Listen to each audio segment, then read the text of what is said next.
see. Okay, I think there's a problem with my audio. So what we're going to do is just start by going through each of these things listed of the updates that we're going to be making to this design.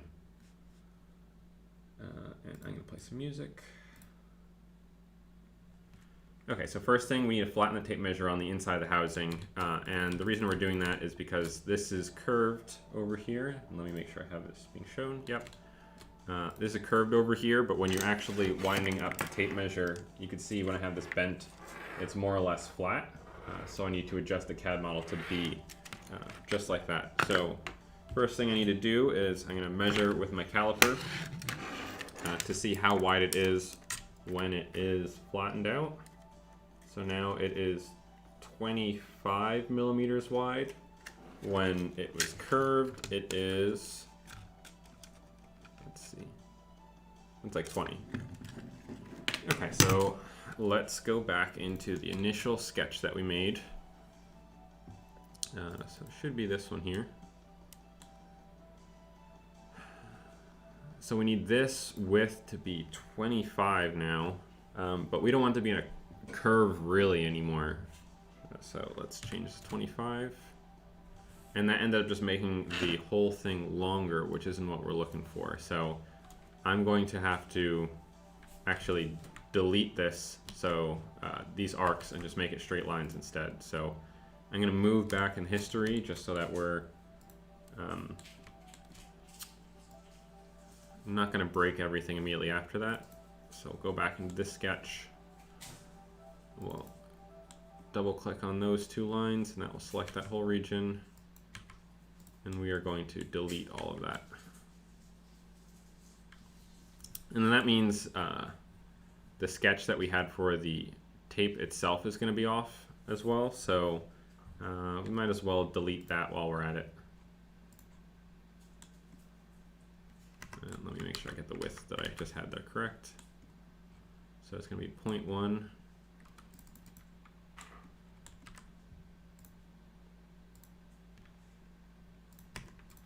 Set that to 0.1. Make it so this is 25 millimeters wide. All right, so that's flat, and that should be fine. I'll have to make a separate profile as to when it goes from being straight to having the curve once it's outside the housing and it's curved again. So that should be good. Delete that line, delete that line. We're basically just redoing this whole profile. And now we're going to have to make the LED strip, which is going to be flat now as well, which will be good. So let's, so this is going to be 0.25 millimeters wide. Delete that. So this is actually going to make this whole thing a lot simpler in terms of CAD. So I'm going to make another line here. Make this 0.25. I believe this was 10 millimeters wide. I didn't write it down again. Let's check. 10 millimeters wide.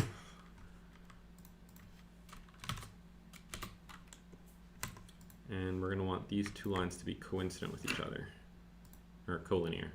Okay, so that should all be good now. And my music stopped. Let me just make sure I have a playlist on.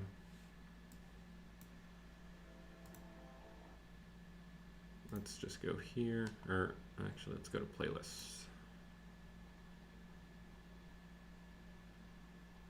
Sure, go with that. Okay, so that broke the first sweep, which was expected, but it should be pretty easy to fix this and get this all back to where we want it to be again. So that's good. So now all of this coil up to here is correct, or maybe a little bit beyond that. But once it exits the housing, then we're going to actually want it to transition back into being curved. So that's good.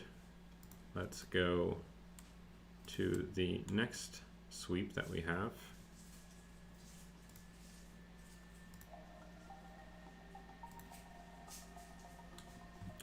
And let's now fix this LED. Need to get that profile again. So we're gonna want that. Okay. LED strip is now on the outside, which is correct.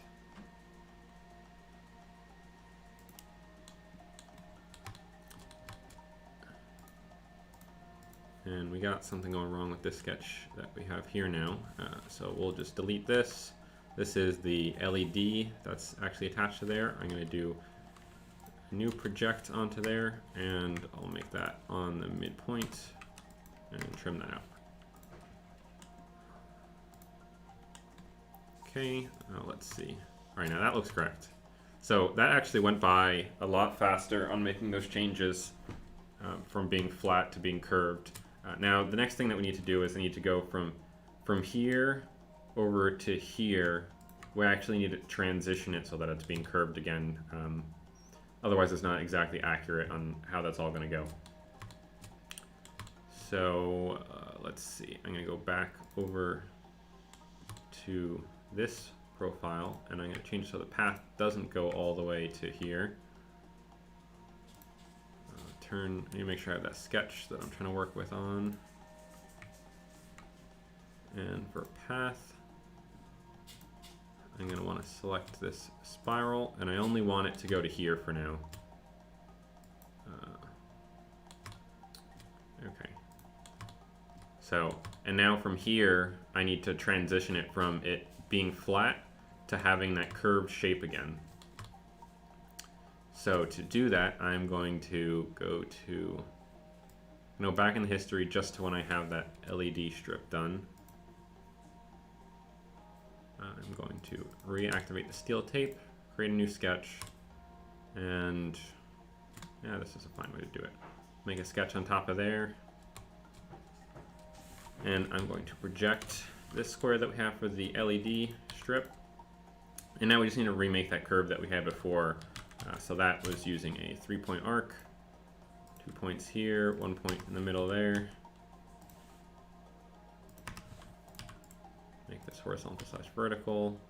This was 21 millimeters in width. You need to make sure that stays as the midpoint. Oops. There we go. Now what is not constrained? Okay, it's not. Oh, that was strange.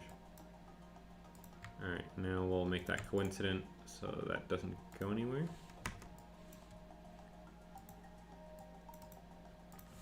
Huh, strange. Okay, it's kind of doing what it's supposed to be doing. It's not really. I'm going to just make my own separate point that I'm going to put in the middle here and make that coincident with this line, so that way now that's not going to move. Now lastly, we just need to know how much this is actually going to be curving. So I'll do a point from there to there, and that's going to be 5 millimeters, I believe. Let me just get my caliper and double check.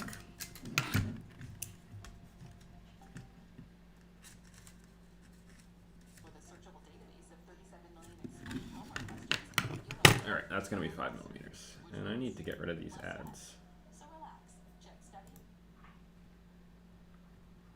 Okay, 5 millimeters. So that all is good. So it's still not showing up that it's fully constrained though, which is strange, but it is. Okay, so that's the first arc. I'm going to do an offset. Do it on the inside because we don't want it to overlap with the LED tape. We'll do offset of minus 0.1. And then we're going to close the gap.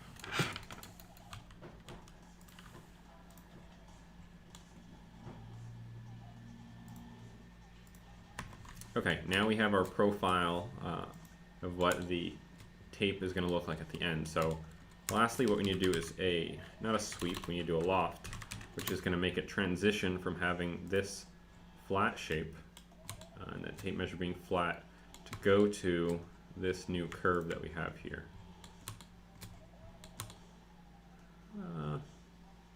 Yeah, that should be more or less correct. Okay, that looks good. Now, let's see what the rest of it looks like. Put those LEDs on there. Really, the tape LED tape would be curved here a little bit, but it's accurate enough. It's not really going to make a difference in terms of functionality for us if that's off.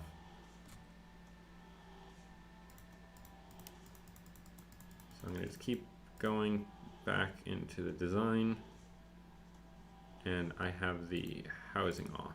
Let's see. So, and the reason that I made it so that way the tape on the inside and the housing weren't related to each other is it let me make all those changes without it causing the rest of the CAD to break just from doing that. So it seems like we got the first task complete. It's flattening out the tape measure. That is done. Move the LED strip to be on the opposite side of the tape is done. And then create a gear from the central hub. All right, that's what we need to do next. All right, I need to, hold on. Just fix this problem with the music.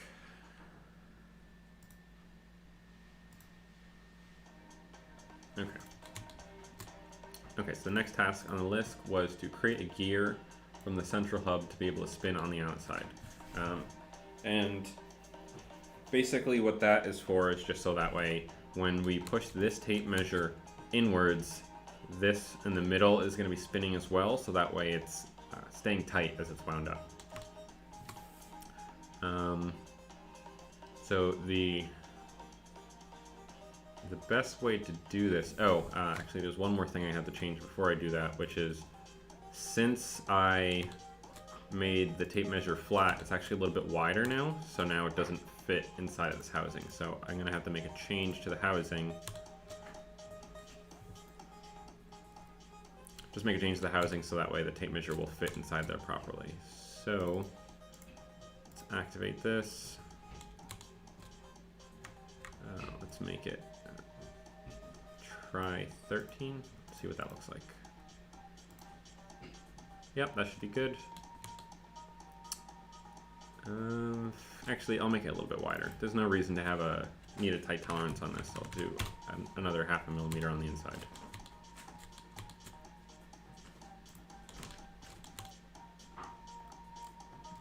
Okay.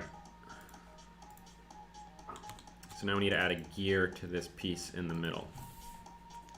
So we need to make some way so that way there's something that's here, a roller, that is going to be able to push the tape forwards and backwards and also spin this on the inside.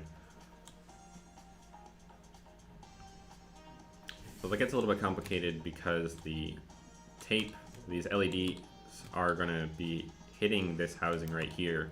So I'm going to probably want a roller right over here that's actually moving up and down and have it so it's pushed over to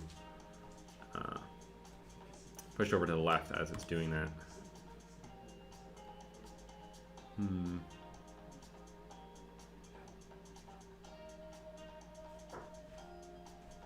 Yeah, that's the only way that's going to get done with these, with having the LED strip on the outside instead of on the inside.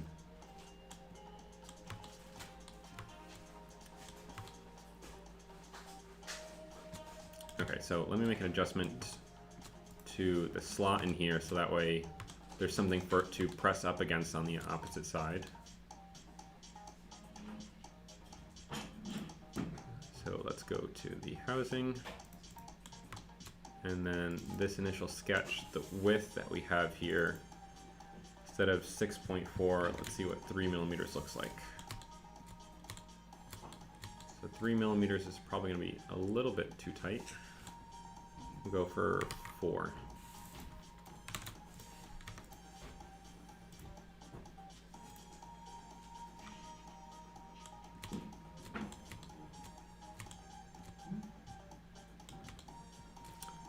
Okay, so now let's make a wheel that's going to be going over here. That is going to be used to push and pull the tape measure in and out. So I'm going to update the housing. Or really, it's a separate component.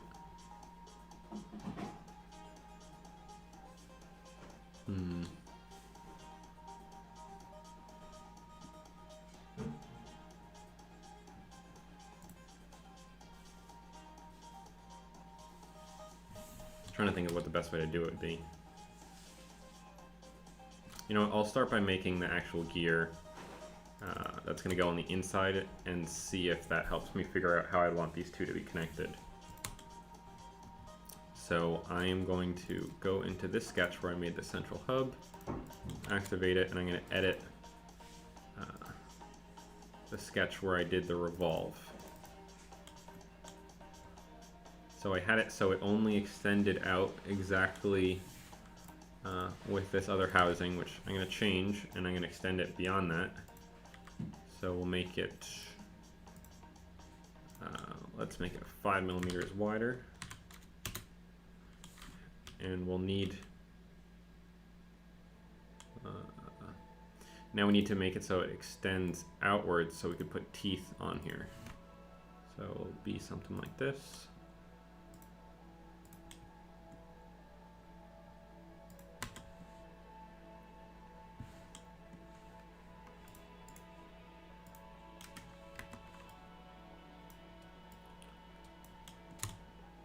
We want it to go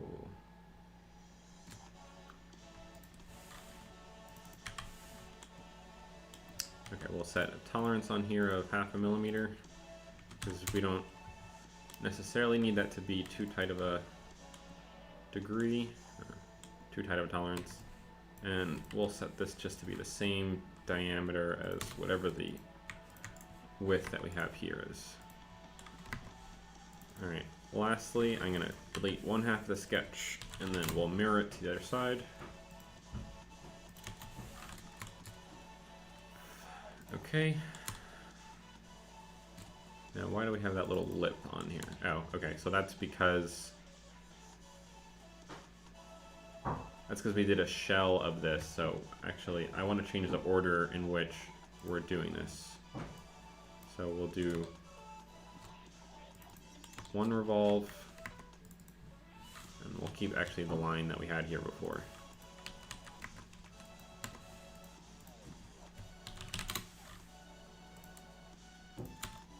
Oops.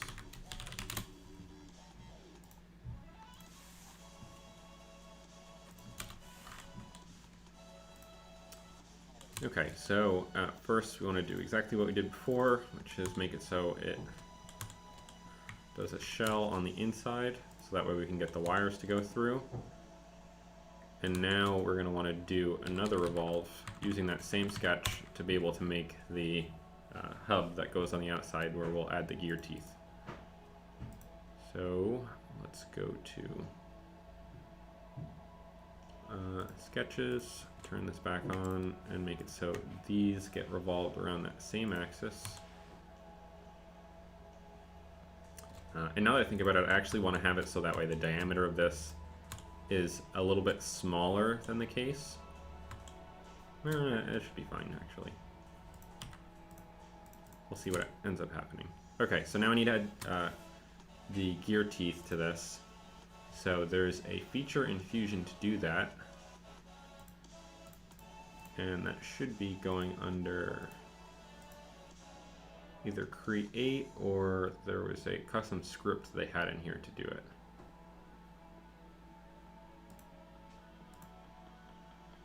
So I'll go to Tools, Scripts, and Add-ins, and there is this spur gear tool.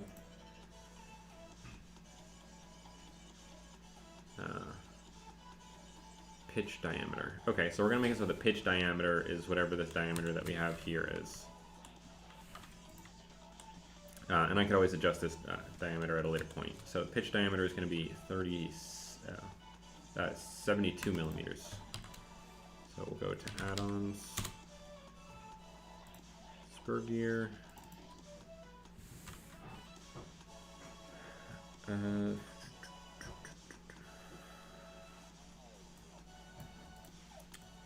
I can't do the pitch diameter.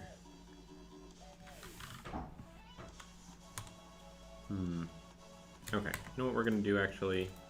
We'll scratch actually doing this revolve here. We'll just delete this. It'll make it so it's just going to generate the gear. Let's see. It's just going to generate the entire gear, which is what we want.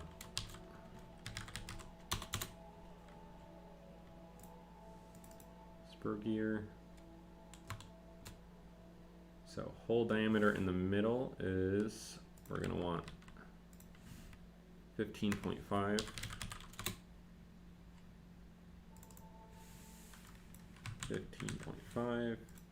Gear thickness, 3 millimeters should be fine.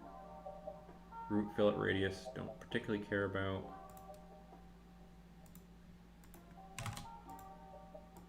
Now module is what we care about to set the pitch diameter. So the module size is the pitch diameter divided by number of teeth. So if I need it to be 72, let's see. So we'll be 72 equals module times number of teeth. So 24, 48, 72. So if I set the module to 3, there we go. Okay, that should be good. And if I click OK, let's see what this ends up looking like.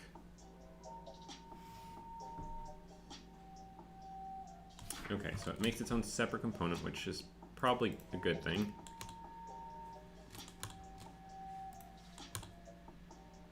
All right, I'm going to, since this is its own separate component, I'm actually going to join it to be a part, or yeah, make it as a joint to be a part of this, and then combine the two bodies together. So I'll do a joint, select that in the middle, select here in the middle, rotates around exactly to where I want it to be.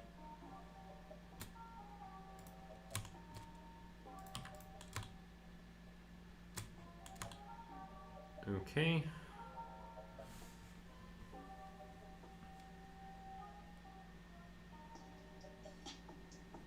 Okay, that looks good to me. Now we're going to repeat the same thing to be, well, I don't need it to be mirrored onto both sides for it to function. Probably make it work better and spin more evenly if we do that. But then it means we're also going to have the print be different on that one side, so that way we can kind of lock that gear in place. So I think for now we'll leave it on one side and join it all together and just figure out how we're going to make this other teeth that are going to be going over to here to actually push it up and down. Okay, so what we'll do is we're going to select that inner hub again, activate that component. Oops, what did I just do? I changed the color of everything by accident. Let's turn that off.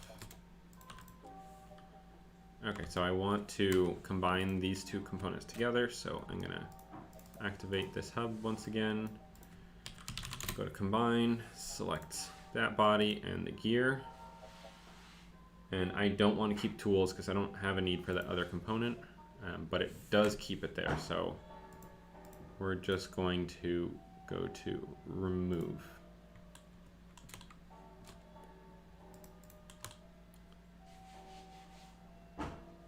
Okay, now the gap that's here is probably bigger than what we need. So let's make a change to that and edit that original sketch that we made so it doesn't have these other extrudes. Oops, because we're not going to be using these.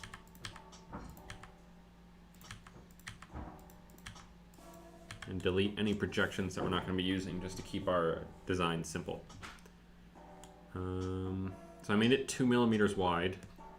This is 5, so if I change this to 4, having 2 millimeters away, or okay, no, I wasn't accounting for this plate that I have here, so I think I'm only 1 millimeter away. So it did the wrong type of distance, so I'm going to restart, show snapping points, and this will allow me to do an X, Y, and Z. So now it's 1 millimeter away, which I think is going to be fine. Okay, so now we have a gear that is going to be able to spin, so that way we can wind up the inside. Now we need to make it so that way there is something that uses that same gearing ratio, or well, so the thing I'm gonna have to figure out is that I'm gonna have to do some math and figure out that I want it to be pushing in the tape measure and rotating that inner diameter at the same speed, or so it pushes in 1 inch and then it rotates that, or winds it back up by 1 inch, or whatever the equivalent would be.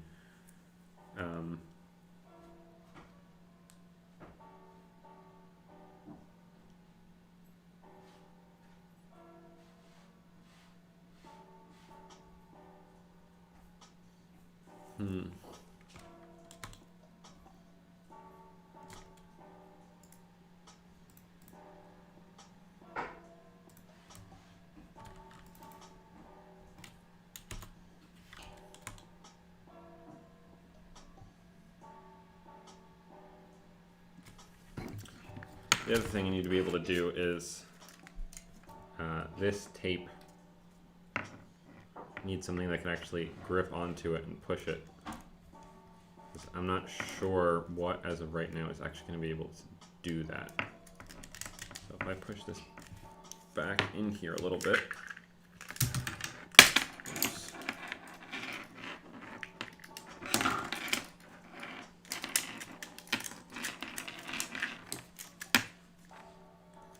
So I have this. I need to be able to basically just push up here and make this go forwards, and also make it go backwards, but I can't really, the LED strip kind of gets in the way if it's on this side, because then I can't push from the middle, because I think that pressing against the little LED chip is going to cause problems over time, or it's going to get damaged. Having two things that push from the sides probably isn't all that great. Doesn't really require too much force.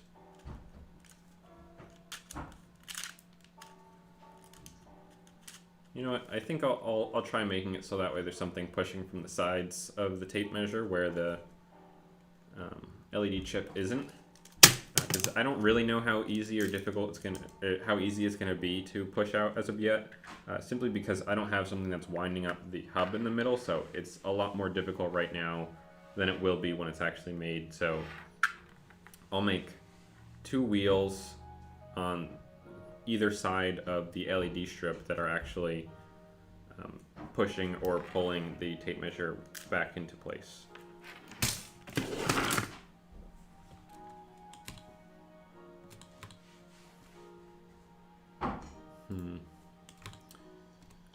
Okay, so now we will make a new component, and we'll just call this the turning wheel. So what we need to do is,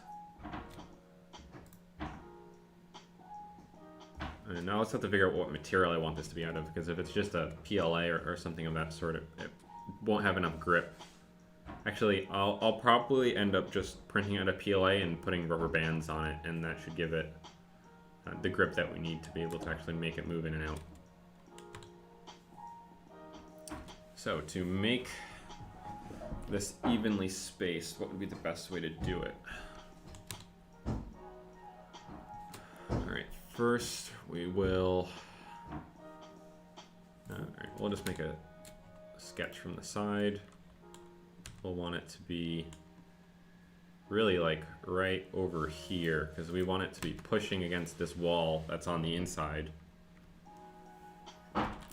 So we're going to project this here, make it so those are directly in line with each other.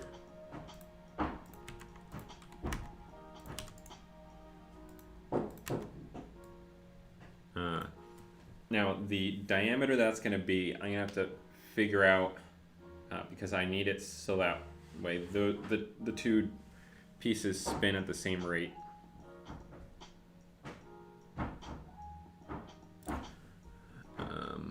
Or I guess this, well, this diameter we really just need to have, because this is just what's ever pushing against it. That's actually not affected by the gears that we're going to have on there.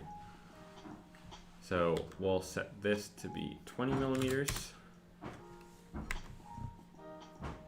And we'll set, we're going to project this inside wall that's going to be pressing up against and make it so that way, let's see, 2 millimeters away from that. That's probably going to be too tight. So if I just do a quick measurement, I really want it to be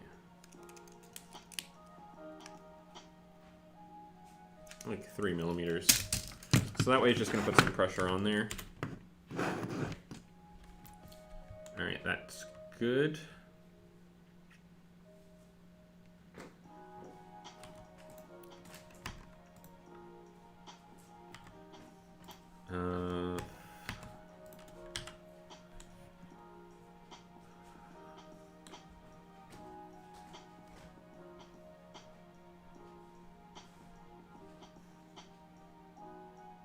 Okay, so that's the outside diameter. That's what's going to be rolling up against there. We need to make a hole that's going in the middle because we need some way that we're going to mount this to the rest of the system.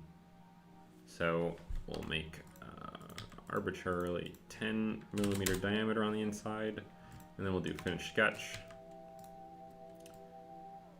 I'm going to make it so this is an offset by the tape. This LED tape in here in the middle is 10 millimeters wide, so we'll do 5.5.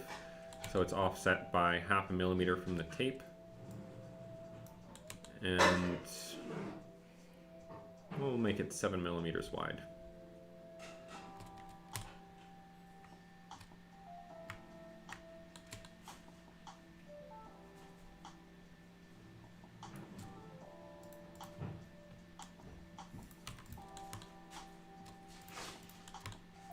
Why did it not end up?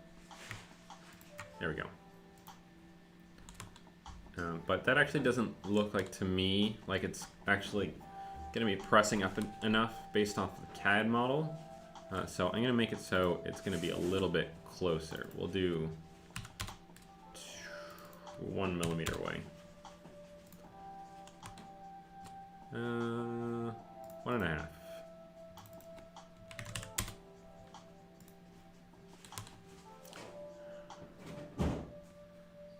Okay, we got that first wheel in place.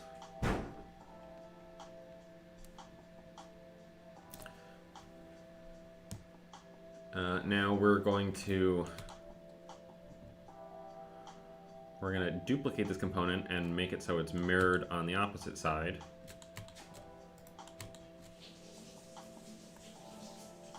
So I'm going to go here, go to mirror. I'm going to mirror the component and mirror it along the central axis.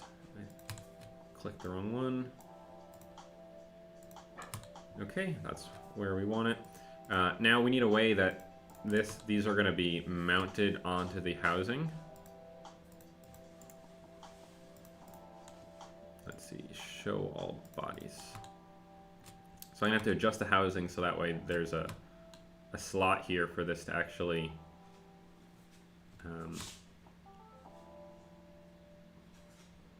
a slot so these wheels aren't going into the housing, and then also something that's going to be holding them in place going through this hole here in the middle, so that way they're not able to fall out, or they're not going to come out.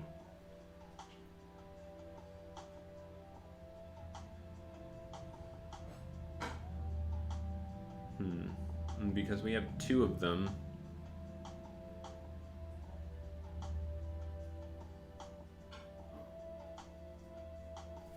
just trying to think if it's going to be more interesting. We'll probably want it so that way the gear is on both sides. So I'm going to make it so that way it's entirely symmetrical.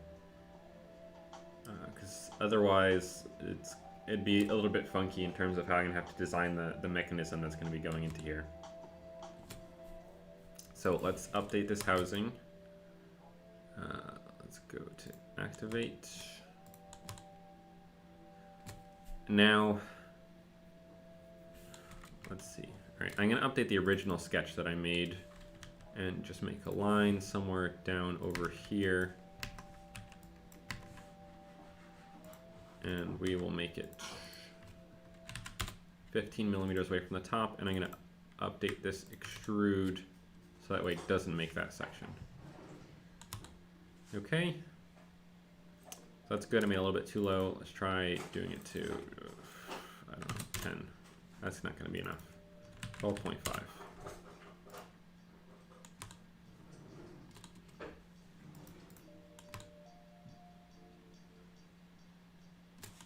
And it looks like it made me end up cutting a corner. Now if I'm gonna have this be two separate wheels, and I need, oh, I actually need it to just entirely cut the corner. So let's activate this again.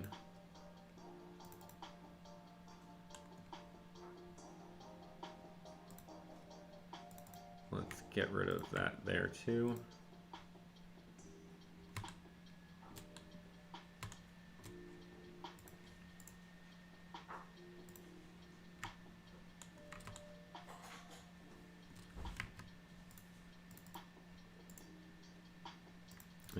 It's doing some funky angle here, so I'm gonna just fix that.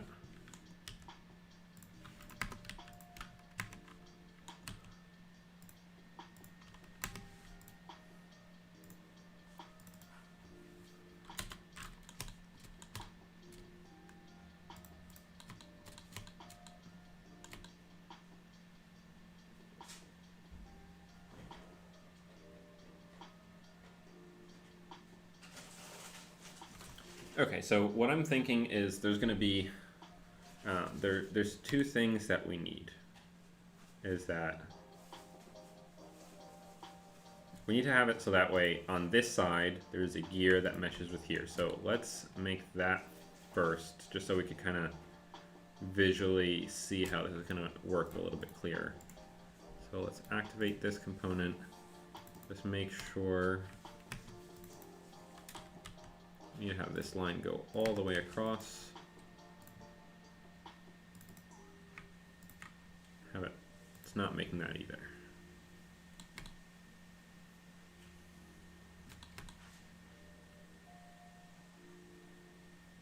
All right, now these wheels need to extend to basically exactly the height or the distance that the other gear is. So let's activate these wheels.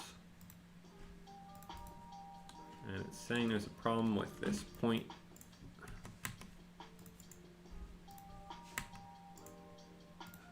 I'm gonna just manage the loss projection and just make it blink with that point again, just so there aren't any errors in my design.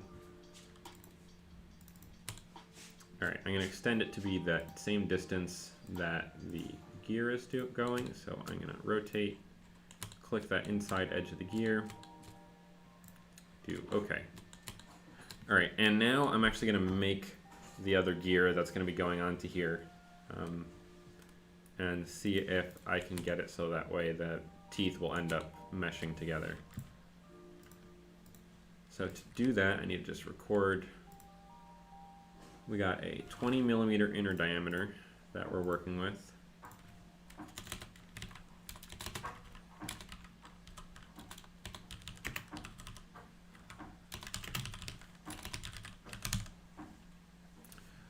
And then we need to,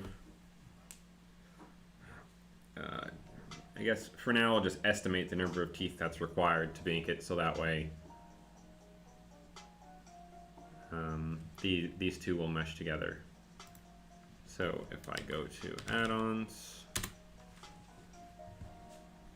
let's go to spur gear, and now the hole diameter we said was 20 millimeters, and the module we're going to leave as 3 because that's what we had as the other gear here, but we'll say try changing the teeth to be 10. Okay, actually what I should do is that there's a little bit more of a scientific way to figure this out. Let's delete that. on this spur gear, in the sketches, it should have an option for me to see. Okay, yeah, so I could see this, and I need to make another circle that's the same diameter as this.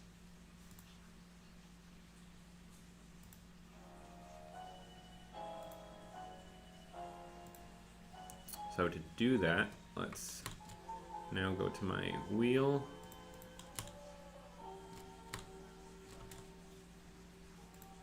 I'm going to make a circle going from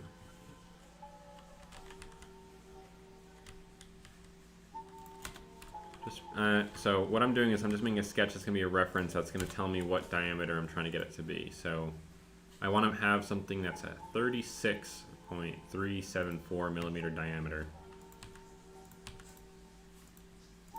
So we'll see what the closest number of teeth that I can get that's going to get me to that measurement. So I'll go back to the add-on. Spur gear, we're going to have a 20 millimeter inner diameter, gear thickness at 3 millimeters, and we want to have a 36 millimeter diameter. Okay, 36. That should work. Now this new sketch that we just made, we'll take this and move it over to here. Now, just so the CAD looks a little bit nicer, we'll see if we can rotate that. Okay, now those line up. Ooh. Okay, and I noticed I actually wanted the diameter of the gear to be the inner diameter, but that's a pretty easy fix for me. Just go here, instead of projecting to the inside of that wall for the gear, I can go to the outside. And then the joint that we just made, I'm going to want it to be to the opposite side of the gear.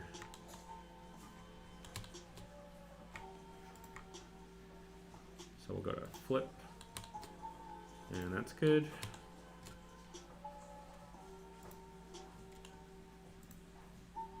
And we'll do the same thing we did before, which is we will combine the two together. Oops. Activate this. Combine it with the gear. All right, now it looks like we're getting somewhere. Let's just turn off these sketches.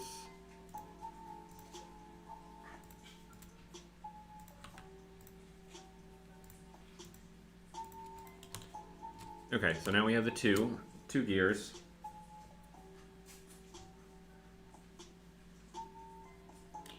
Hey Ellie, yeah, Fusion is still the main software that I'm using on a day-to-day basis.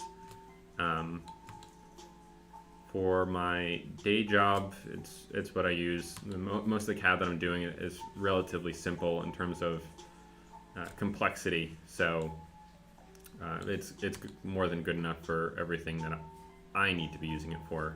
If you're trying to do like an 1,000-part assembly, then it becomes a little bit cumbersome, but there's some ways to work around that. Okay, so now that we have the two gears, so this one was 24 teeth, this one was 12, which will probably end up causing a problem because at the rate that this is spinning, so for every one revolution here, it's going to be doing. Every two revolutions here is one revolution here, which means the rate at which it gets pushed in and the rate that it gets wound up are different. I'm not sure if how I currently have it is going to be, if it's not going to work, but we'll have to see. Yeah, I have a whole array of 3D printers that I have in my house, so there's, the Ender 3 is a pretty good machine to get started with and get going. It's, you can get it for like $250. Assembly manual is a little bit lacking, but not overly complicated to figure out and get going. I had an intern that did some work for me over the summer that got one that we gave him one of those and been using, and he's pretty happy with it. Okay, so now that we have these wheels made, we need to have some way to have them mounted to the main housing. So I need to have some kind of arm that's coming up from here, and then it goes into those holes in the middle and keeps that lock there in place. I need to try to have something that's not gonna break or get damaged or anything too easily. So let's go back into this main housing. And let's just try putting the general geometry, and then we'll figure out a way of having it so they're locked together.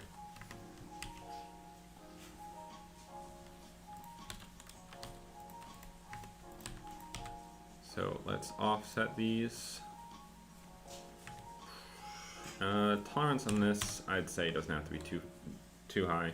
Yeah, something I haven't advertised on my YouTube channel yet is, oops.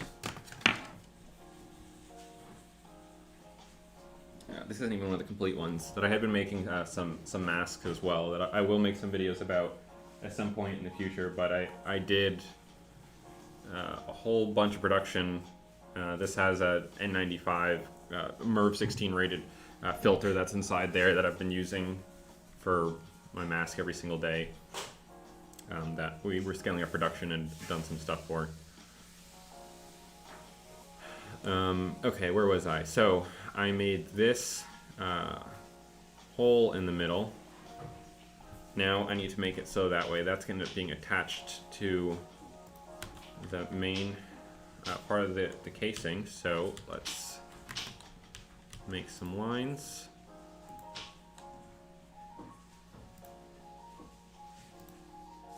We'll put that at a 45.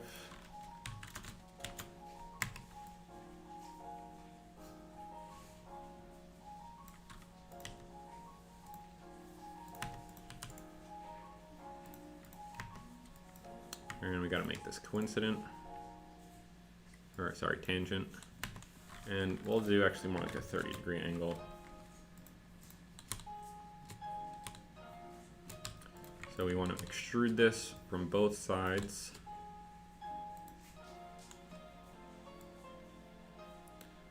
We'll do 5.25, and then instead of it being one side, we'll make it symmetric. And now we need to add a pin, so we'll do another extrusion that goes all the way through here, once again being symmetric, and something like that.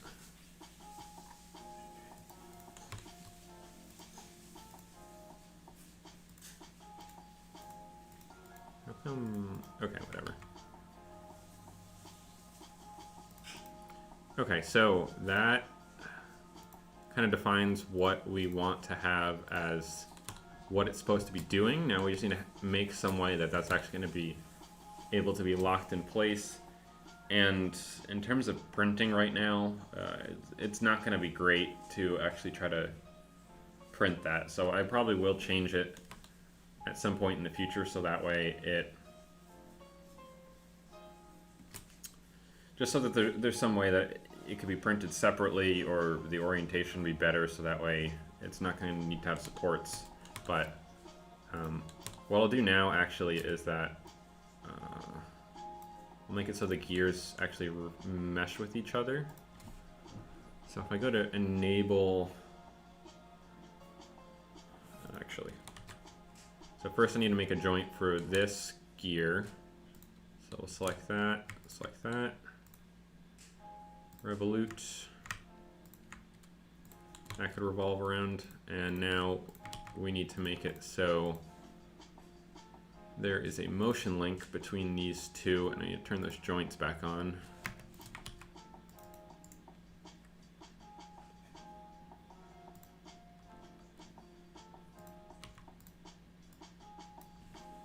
It's going to be a little bit funky because the tape measure on the inside is rotating along with it as well. So actually I should just fix that. Select reference joints. That's rigid.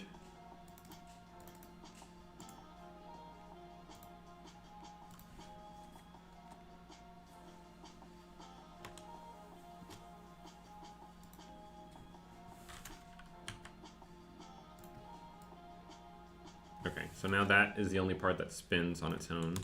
Now we need to make a link between these two joints. So let's go to joints, revolute, reset the position, and now if I do motion link,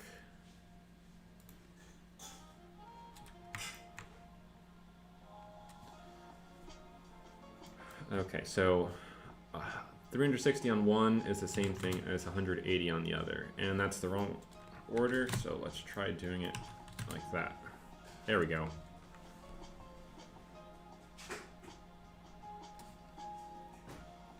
Okay, now, is that spinning how I want it to spin? Yes.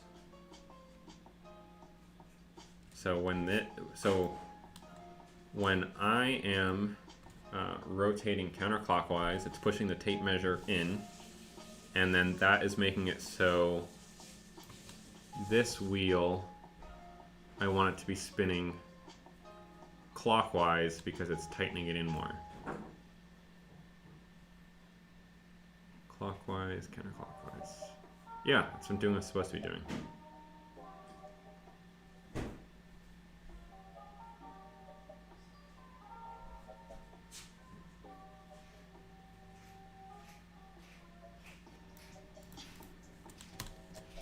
Okay, so that looks good. Now we just need to make it some way that this is actually going to stay locked on here and doesn't just slide off on its own. And for some reason, the component didn't end up mirroring to the other side, so I'll just delete that, and once we're done with it, I'll make it so it's actually mirrored. So what ways can we make it so this locks in place? We can maybe add a screw that goes into the middle, so that way you just pop that gear in place and then tighten a screw over there, and then the head of the screw is going to prevent it from being able to come out. I think that's probably the best way to do it. I could make it so that way there's like a 3D printed like a pin that it's able to like push inwards and then come back out, kind of like how the latch on a backpack works, that you put across your chest.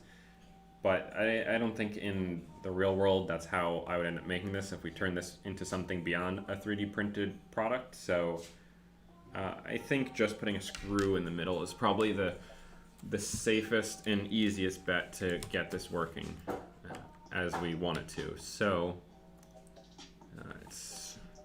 we'll use the same M3 screw that we were using here. So I actually want this to be a little bit bigger because it was a little bit tight when I did it last time. So this diameter was 3 millimeters. I'm going to go back into the sketch and make it so it's like 3.5 or 3.25. Let's see. 3.25. I should have adjusted all of them.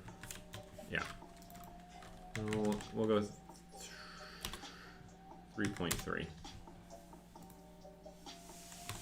Okay, and now we're going to repeat the same thing, making that hole here in the middle. So we'll go back to this original sketch, trying to avoid making more sketches and extrusions as much as possible.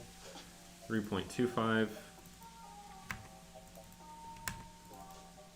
And made the hole in there, and now we need to make the same hole inside of there. Yeah, then we should just be able to thread a screw in there. It's not going to have like all that great of a lifespan of being able to insert that and take it back out, but it should be enough for being able to do our test. And I actually think I can print this without needing supports. I'm gonna have to just adjust this housing a little bit. and I'm activated on already. So on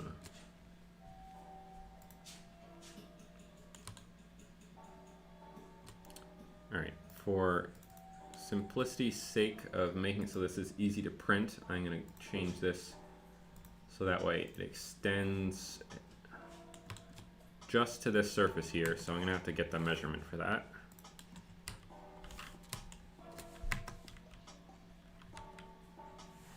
So from that plane going to here is 16.25 millimeters, so that's what I'm going to want it to be. And let's change this to 16.25. And it's a little offset on the inside. It really shouldn't make a difference because there's going to be the screw going there in the middle. It's containing it, and I think the diameter or the depth that's already in here is more than enough for it to keep proper alignment. But what this will do is this will let me actually be able to print this without needing to add a support structure. So if I go back into this sketch, I project this circle, and then we'll do an offset of it. Offset 2 millimeters, sure. And then I'm going to delete the excess and just do that again. So now I can make it so that is extruded over here too. So when I'm printing this and it's on its side, yeah, that's fine.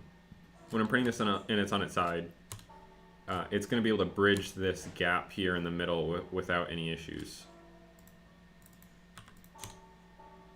Because it's going to be, let's see if I can get the camera how I need it to be. It's going to be like this. The layers are going to build up, and it's just going straight across. It has 2 fixed points for it to go to, so it's not going to have any issues in doing that. Okay, so I'm pretty happy with that. What I'll do now is we probably, because we want to have, you know, every component actually modeled in here that we're going to be working with. So I need to throw the screws into here, and then I also should probably add the wires that are going there in the middle. So normally what I like to do when I'm getting the screws is I just go to, let's see, go to master, and this is where I usually just get all the screws that I'm working with, and they have a CAD model of, you know, every single screw that you could possibly imagine. So we'll use actually a rounded head screw. I use metric for everything. Should be an M3 screw, and the length that we need, let's just look at 5 millimeters. Use the hex drive.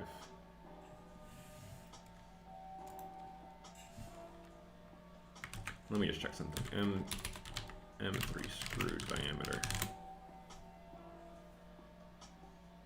Base major diameter 3 millimeters. Is that the ones that I have here? Let me just check. I may have M2.5.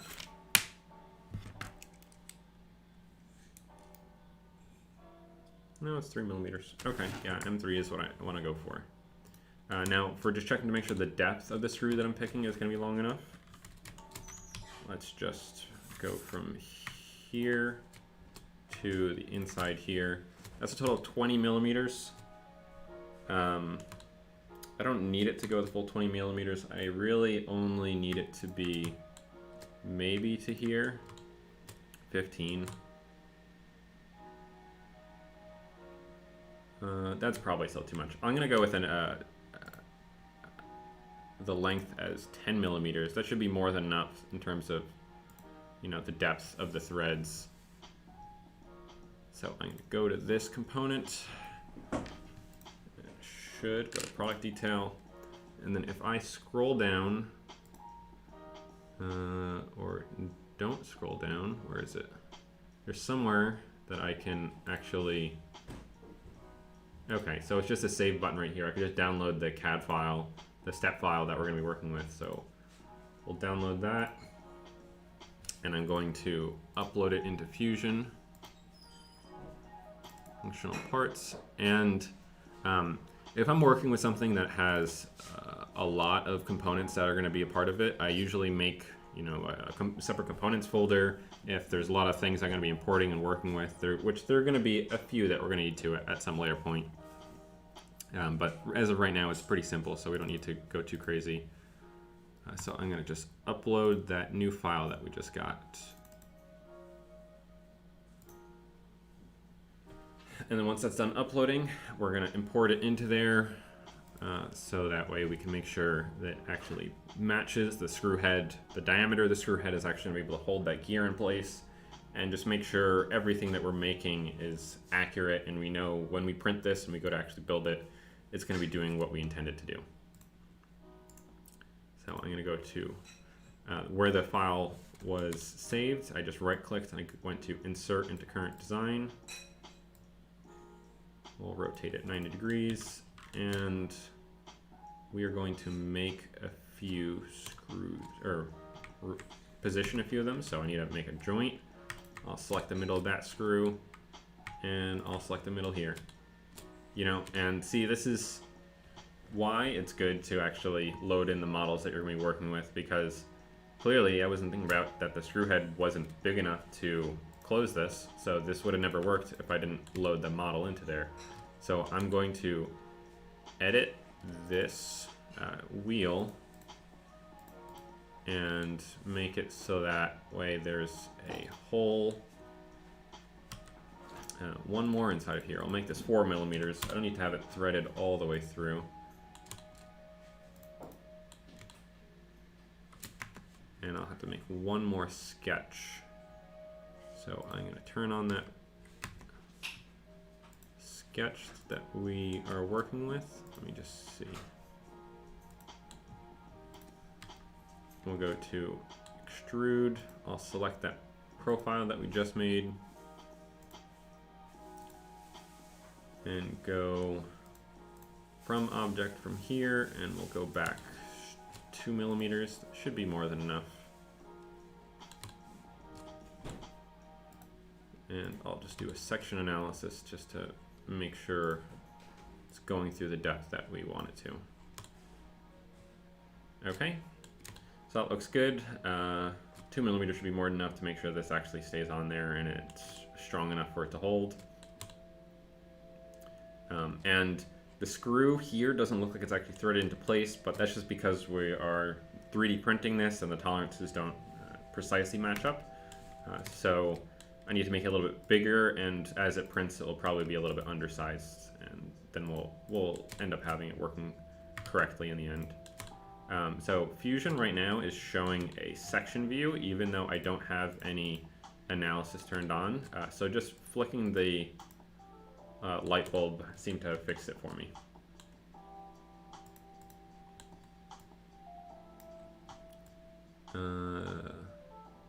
Okay, and I made the joint that the screw is actually joined to the gear instead of to here, so it's a little bit off, but I think we're okay with that.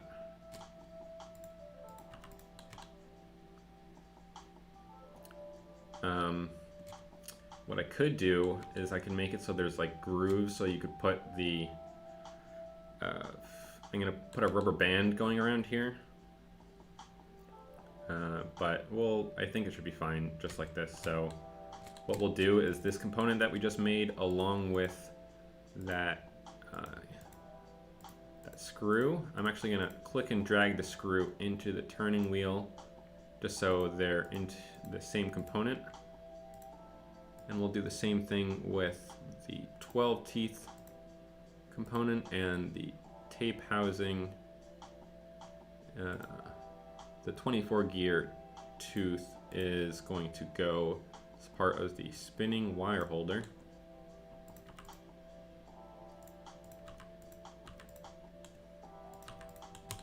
Okay, that all looks good. Now we just need to mirror that same component over onto the other side.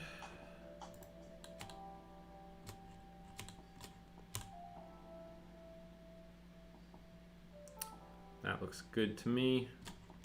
What do we need to do now?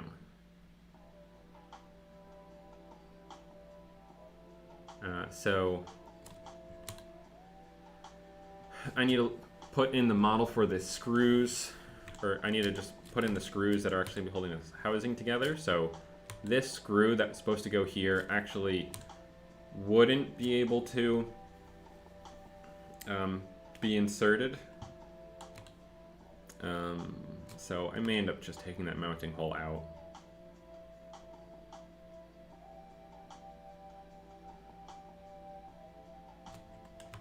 And we have to decide if we really want to have the gear that's going on the front as well, even though it's probably not necessary. I think if I just made it so that way,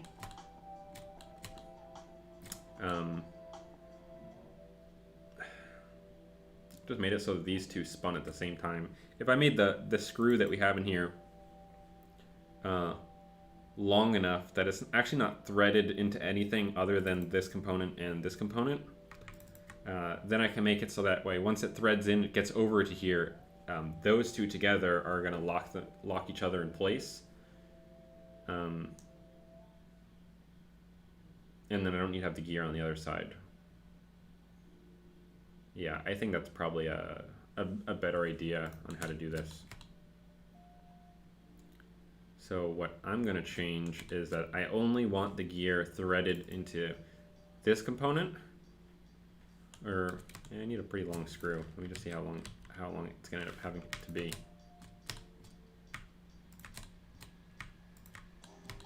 $40mm. Yeah, I don't think there's a M3 by 40 screw I'm going to be able to find really available to do that. So we'll scrap that for now.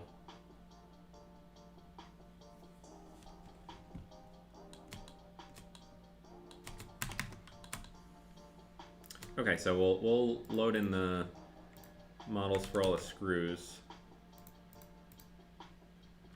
for the rest of the housing to have this all joined together.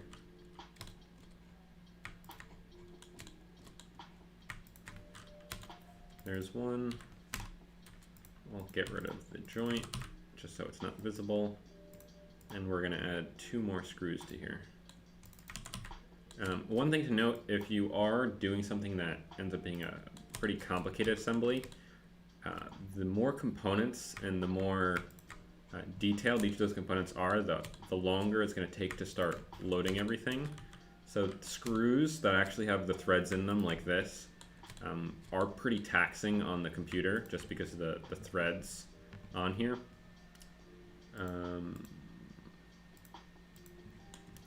So you actually want to be careful when you're doing this that you don't want to put too many of these screws, or you want to have as few. What am I trying to say?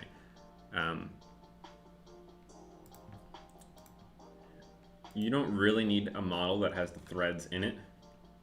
The only time you would want that is if you're making a relatively simple component or a simple project that's not going to have like 100 screws in it, because then it's going to start slowing down your CAD file a lot. So if you're trying to make something and it does have a lot of screws in it, you'd want to do the same thing I just did, except after you import it, you'd go into that model and delete the threads inside there and replace it with just a cylinder.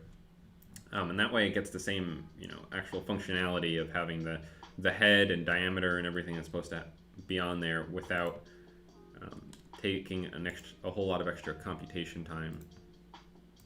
And all these joints, I realized I made revolute joints instead of rigid, so I just need to go back and fix that.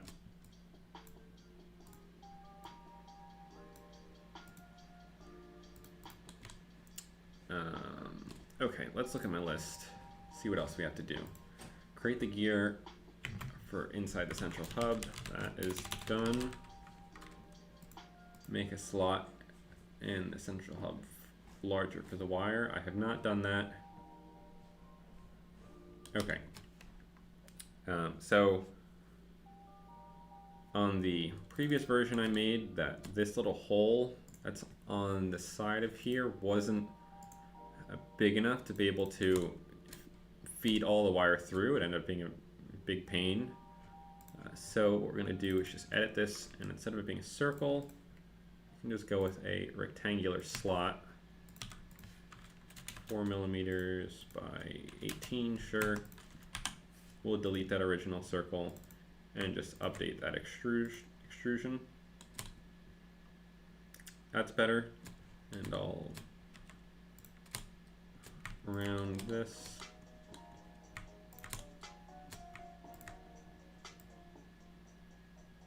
Well, 1 millimeter. Okay, that's good. And last thing that we have in here is make it so the tape measure can be rigidly mounted to the central hub. So what happens with this version that I have made, if I change the camera, is that because you could see that the tape is basically unwound all the way, and the wire is right over here, and it's just fed through the middle. So really, when I spin this piece in the middle, it doesn't necessarily make the tape measure on the inside wind all that well, because it's not really attached, it's just some wires feeding it through. I'm putting some stress on the wires in there. So I really want to have on that tape measure, drill 2 holes into it, so that way I can put a screw or something to hold it in place, so it's not going to come out after winding and unwinding multiple times. So what I can do is we'll just make a circle on the same sketch. We'll do the 3.25 millimeters, and I'm going to make it so that way it does that extrusion in the opposite direction.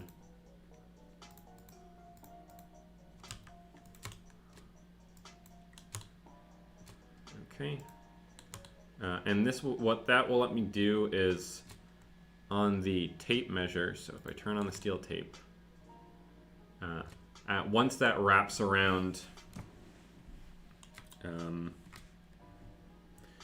so on this tape measure, I'm going to drill a hole into this as well and make it so that way there's a screw that I could put through here that goes into here, and that will make it so that it's never going to come loose or anything. And I'm not putting stress on the cables anymore, which is pretty important, because I'm sure as I wind and unwind this a whole bunch of times, it's going to start doing some damage to the cables, and they'll eventually getting damaged or broken or something of that sort.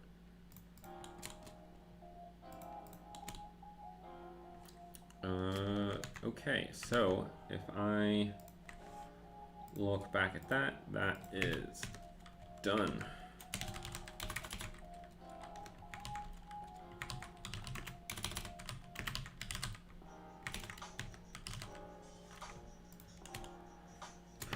Okay, so one more thing that I think I want to do is make it so that way we could have the same gear that we have on the back side. Oh, I wasn't showing what I was just doing. Monitor overlay. There we go.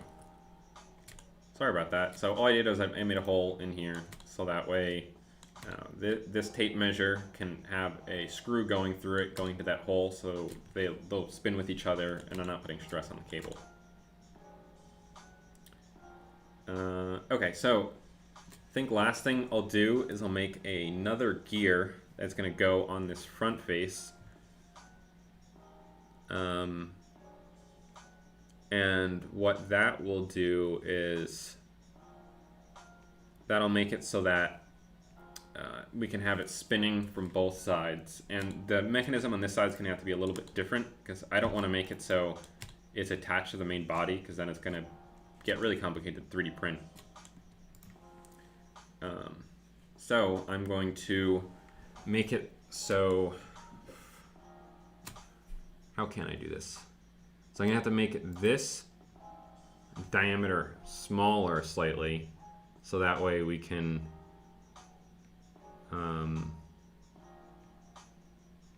make a key that the gear is gonna be going into.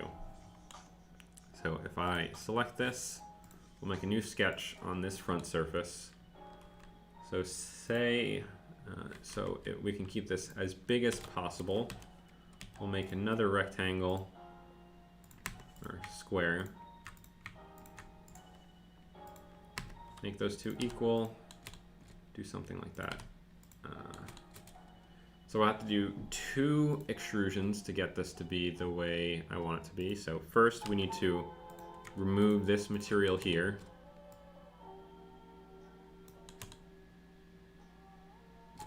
And we'll go distance to object. We'll go to there, 5 millimeters. And now that looks a little bit funky, so we're gonna have to close that gap up. So we'll go -5, and we want it to join. But doing that left some other gaps in here. That's fine. We'll have to do... We'll do one more extrusion. I could change it so that way in the initial sketches, it just didn't extrude out. That's actually probably a better idea. Yeah, hold on. This is too many steps to just make a square at the end. We'll get rid of that. All I wanted was to make it so that way there's a square that's extruded on this side. So I'm just going to go back to this. Go back to this initial sketch that we have here.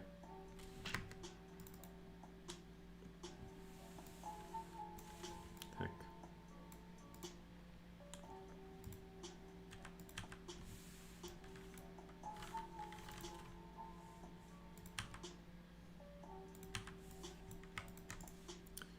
And all I'm going to do is make it so on this side it's not sticking out as much.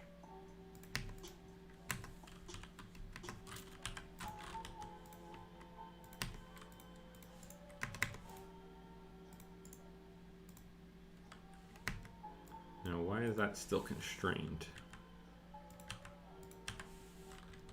Try this one more time. Should not be fully constrained just for making those lines. There we go. Okay, so now I can adjust that distance. And that broke everything. Do okay.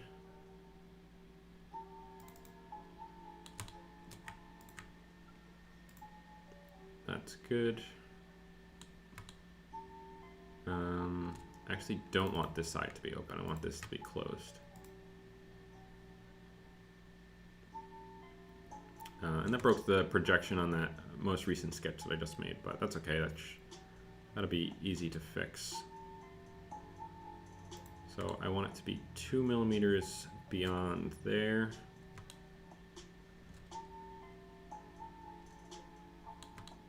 Or let me just think, how far do I want this to be extruding out? I only want it to go basically to this surface here. So I'll go from there to the origin.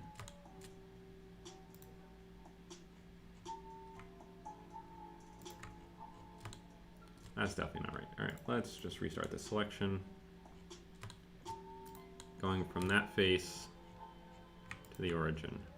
15.25 is what I want.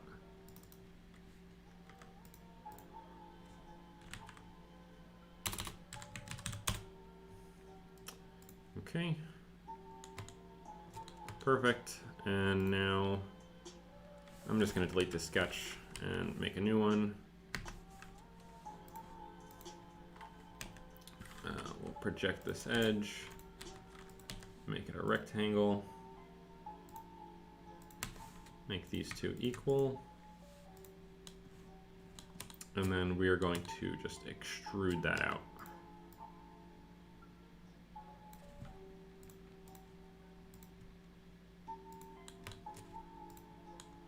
Okay.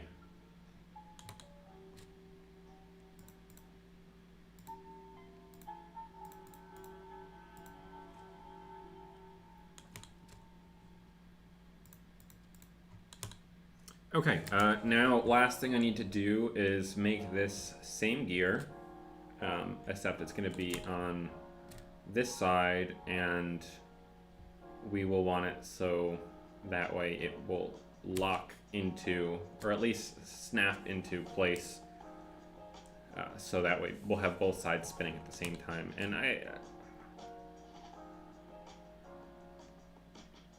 trying to think. Maybe do I want to make it so there's a screw that goes through here in the middle as well? No, it's fine. I don't think this gear on this side is going to be absolutely essential. I may end up removing it and only having it on one side just to reduce the complexity. But I'll still make it so there's an option to have that gear and use it. So I'll do one last run and go to, what is it called? Go to Tools, Utility, or Scripts and Add-ins. Go to Spur Gear. We want a 24 tooth gear. Everything else was already set before. And we're going to do the same thing we did before, which is take this gear,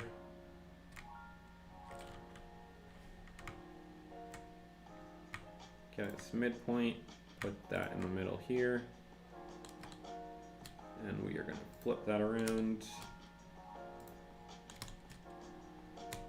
That lines up good, and make it so it is just meshing with this main body here.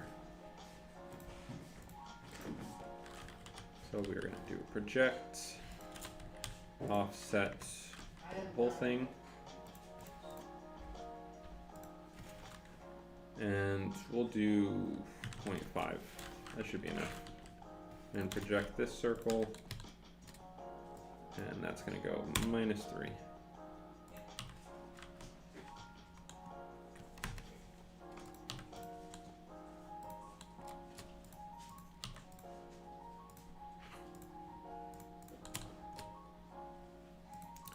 Okay.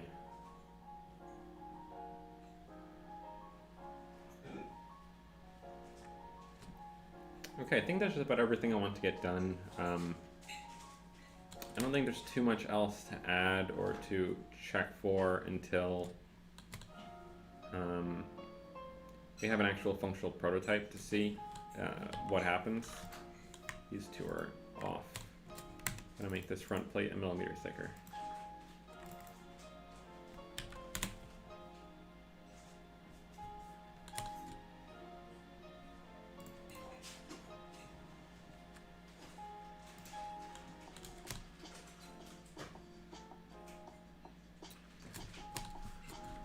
Okay, so just adding some color back to this. We'll set the tape measure. LED strip, that's good. We'll make the housing white. Let's see.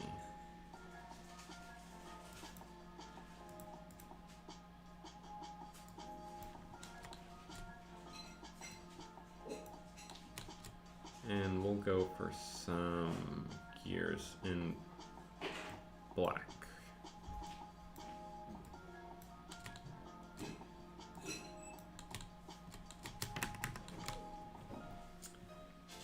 Okay, I think last thing I'm going to do here is this gear here is kind of blocking the view as to what's going on internally inside of here, and that's pretty interesting to be able to see. So we're going to make some cutouts in this gear, so that way we're able to see that. And I'm going to just actually project from this surface.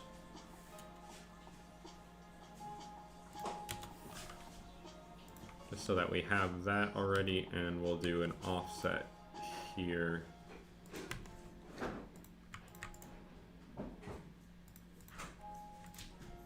Okay. Let's just delete these sections, -3.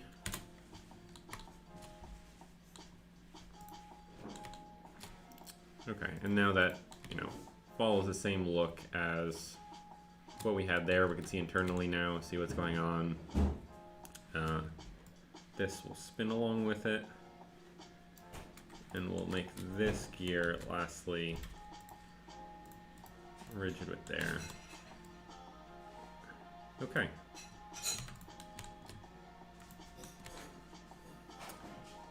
Okay, so I think that looks pretty good to me. This should be functional in terms of making a version that we're able to spin and crank by hand.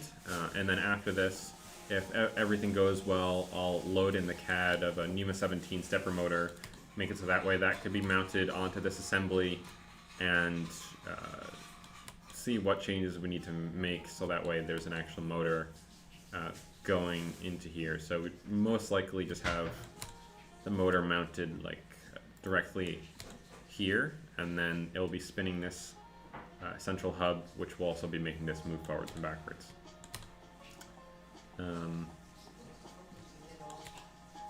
Okay, so I think that's going to be in this stream. Thank you for watching, guys.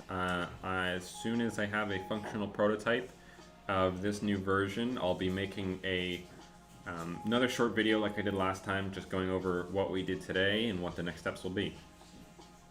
Okay, thank you. All right, bye-bye.